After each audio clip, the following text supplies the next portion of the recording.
सर्व वेगवान बातम्यांनंतर आता बातमी आहे राज्यातील शिक्षकांसाठी अत्यंत महत्त्वाची। शिक्षकांचा पगार 5 जानेवारीपर्यंत होणार असल्याची शक्यता सध्या वर्तवण्यात आलेली आहे। जवळपास 4.5 लाख शिक्षक आणि शिक्षकेतर कर्मचाऱ्यांच्या पगारासाठी अर्थ खात्याकडून अंशदान वितरित करण्यात आलेले आहे।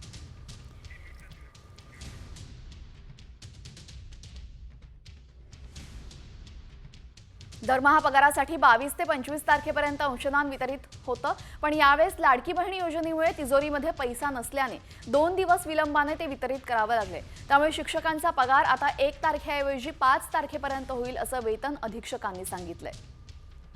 त्यामुळे लाडकी बहीण योजनेचा फटका आता शिक्षक आणि शिक्षकेतर कर्मचाऱ्यांना बसतोय। साधारण 4.5 लाख शिक्षक आणि शिक्षकेतर कर्मचारी आहेत। दरवर्षी पगारासाठी निधी असतो 68,000 कोटी रुपयांचा।